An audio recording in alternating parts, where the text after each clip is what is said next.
Hi, and welcome to Hidden Gems. Today I'm with Melanie Mason, who makes audiobooks. So, first of all, thank you for being here and welcome. Thank you, Sarah. I'm excited to be here. So, you're the co-founder for the Voices in Our Heads audiobook service. So, would you like to tell me about how you started to do that? Absolutely. I started recording audiobooks in 2015, basically on my own with another narrator. And I quickly realized that I loved the artistic part of it, but I wasn't as well versed as I wanted to be in the production end of it. And so about a year later, my good friend Haley Richter, she was downsized in her job, and she called me one day and she said, "Hey, I kind of want to look for some creative projects to do while I'm looking for other employment. Let's go to lunch." So we did, and we started talking, and Haley has a degree in radio, television, film. So she is extraordinarily well versed on the technical side of production. And so as we had a very long lunch at a Mexican food restaurant over enchiladas and tacos, we decided that our skills together would do really well. And so we formed the Voices in Our Heads, and we've been producing audiobooks ever since. Thank you. So, this probably sounds like a really silly question, but do you ever turn down clients' requests to turn their book into an audiobook? And if you do, are there certain kinds of books you're looking for, or are you looking for a certain standard from the book? Sure, that's not a silly question at all. The first thing we look at when someone contacts us about producing their audiobook is feasibility, and it's really about schedules and when the author wants to release it. We tend to book up several months in advance, and so that's really our first question: is can we meet timelines and timeframes that an author is interested in? If that works out, then we start talking about genres and contracts and those kinds of things. There's only one genre that we can't produce right now, and it's not because we don't want to. We just don't have narrators that are versed in it, and that's erotica. And we hope at some point in time that we will have not authors, but narrators in our stable that have experience in that, but we just don't at this point in time. So if the genres match up, and we do a lot right now in urban fantasy and paranormal romance. And so if that's a book, that's a really good fit for us because we can work with marketing and promotional, and that fits in our vault right now, but we're really open to any genres. And now at this point in time, since we've been working since 2016, and we really feel like we've got a good handle on things, we're now working with ACX contracts that are royalty share plus. And those contracts give us a little bit of a stipend up front for finished hours. And then we continue with the royalty share contract. So there's a lot of different moving parts in there. And it just sort of depends on how compatible all of those things are. Okay, thank you. So you currently voice books written by E.J. Stevens. Would you like to tell me about those? Oh, I would love to. E.J. is just wonderful. She was one of the very first authors that we worked with. We started with her independently in 2015. And the first book we did with her was Blood and Mistletoe. And she is an amazing urban fantasy writer. And not only that, she's just an amazing independent artist. She works so hard at her series. She's got the Ivy Granger series.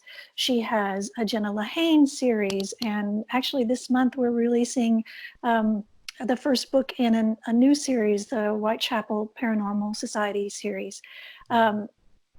Obviously, she's prolific. She just does so much.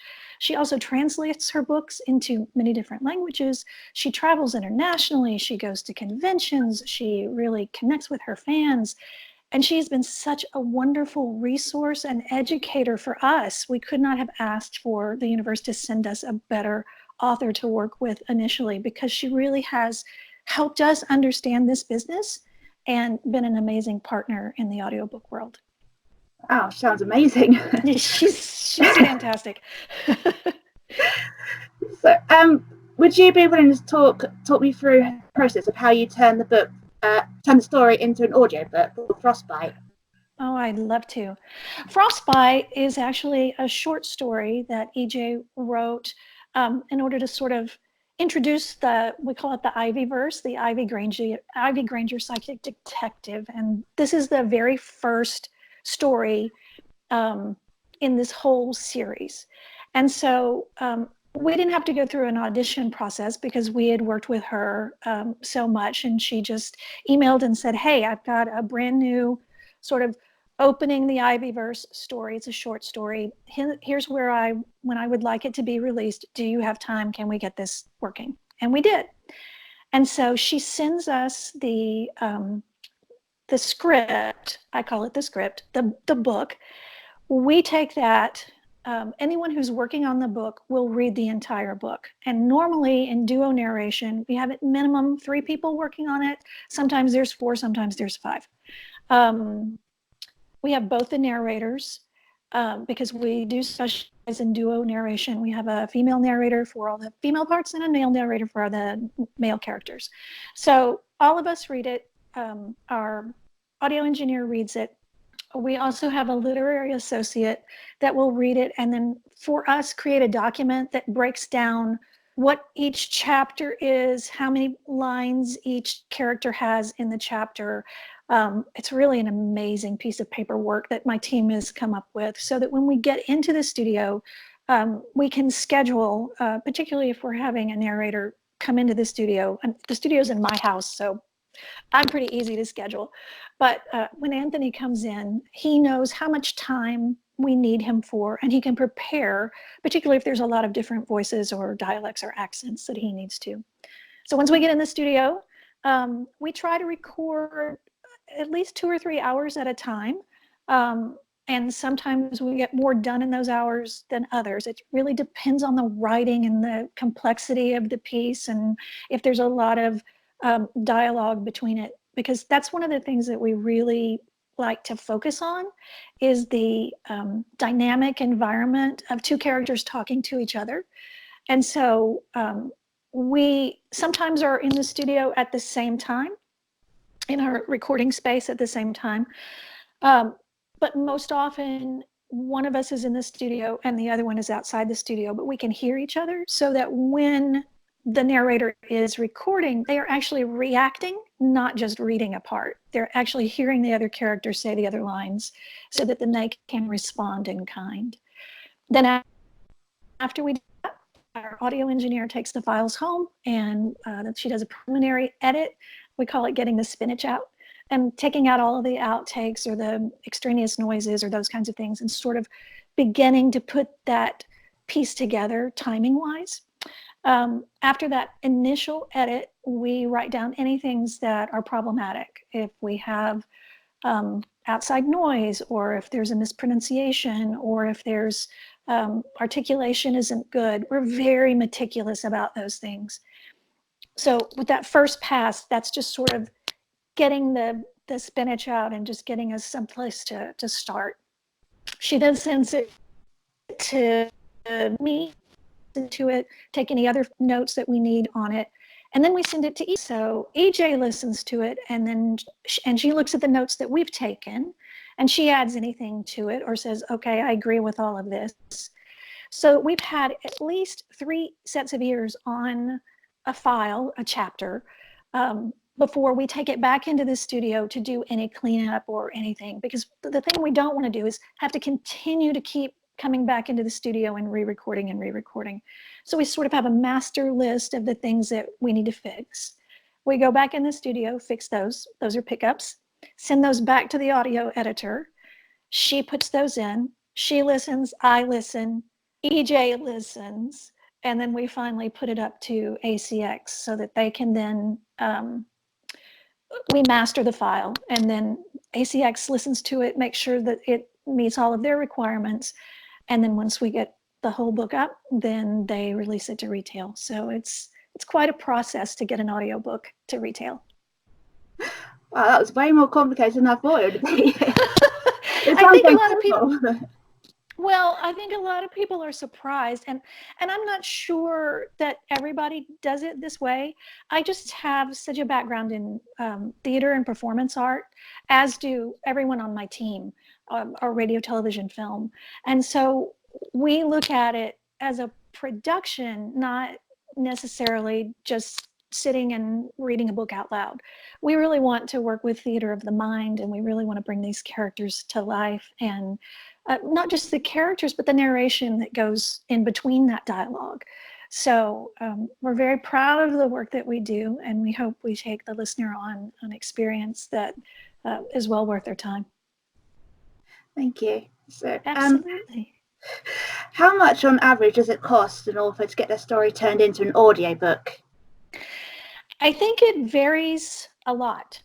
I think with ACX royalty share contracts, well, I know there is no upfront money from the author. It is a handshake deal that each party is really hoping that the royalties from that book will take care of the expenses that has gone into producing those things. We worked with royalty share contracts from the beginning just until last year.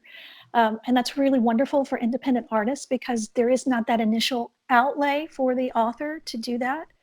But it's really a leap of faith for us as a production company because you've heard me go through all of the time. We usually spend between 6 to 8 hours on 1 hour of finished audio. So if a book is 8 hours, that's 64 hours that we have spent, just on that one book.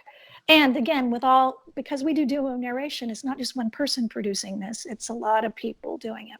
So we have now gotten to the point in our life as a company that we do royalty share plus, which is a new contract from ACX. And it is a negotiated fee per finished hour with the author plus the royalty share. So dependent on a lot of different things, we look at the book's ranking on Amazon. We look at the author's social media presence. We look at how the author markets themselves and the book. And then we have sort of a sliding scale of what we charge per finished hour, depending on the answers to those questions. It's negotiated. I'll just give you a sort of a round figure. The union professional rates, SAG, Screen Actors Guild rates, for narration, the union rate is $250 per finished hour just for the narration. That's not production cost at all, right? We understand that is prohibitive for independent artists. So we sort of have a sliding scale, and we work from maybe $50 per finished hour up to $150 per finished hour based on the answers to the questions that I've just gone over. So we have a mission statement with the voices in our heads that we really want to support independent artists, and we kind of lean toward women in that mission statement too, but we certainly don't exclude anyone else. But we understand that it's certainly a major financial investment to do this, and for all parties involved. And so we want to work with people to do that. And so far, it's working really well for everybody. Thank you very much. So this question is more for actors who might be watching this. Are you looking to hire narrators, and if so, how could they apply? We definitely are looking for people who don't look like me because we want to tell diverse stories. But we haven't really in the past understood how to do that remotely. I have quite a connection with the area professional acting pool here. I'm in the Dallas-Fort Worth area in Texas in the United States. And so we really love to be able to have people actually come into the studio because I like to work with the artistic part of it and direct and move the story in certain ways. But I'm also an online educator, and I like to work asynchronously. And so we would love to begin to explore relationships with narrators who have their own home studio and who would like to collaborate to begin with in an artistic pre-production kind of way, record things, and then send it to us for post-production. And there are ways that we can work contracts to do that. So if anybody out there is listening and would be interested in forming a partnership, we would love to have a letter of interest and a demo tape, and you can send that through our contact information on our website, which is thevoicesinOurheads.com. Okay, I'll put a link to that on the blog. Oh, that's wonderful. Thank you. Did you see the question for adding to the story? I did, and my initial reaction is, I don't write, but I would love to voice it. Really? Yeah, if Oh, wow. I think, yeah, why don't we, if that's okay with you, because I can send you a sound file and you can put that up on the blog or the channel, or you and I should talk, because we could do a lot of different things. We could film it while I'm recording it so they could see the process. We could do duo narration with it. We could do all sorts of things. So I would love to do that for you guys, because that's more in my wheelhouse. I don't know that I could add to it from a writing standpoint, but we can certainly show you what we do with it. That would be amazing. Thank you. Oh yeah, that's great. Thank you so much for talking to me, and I hope to speak to you again. Oh, Sarah, I so appreciate this. I think this is a wonderful thing that you do, and really was excited that you were willing to talk to somebody sort of outside of your normal guest and a different aspect of this crazy business. So thanks so much, and kudos to you for doing that.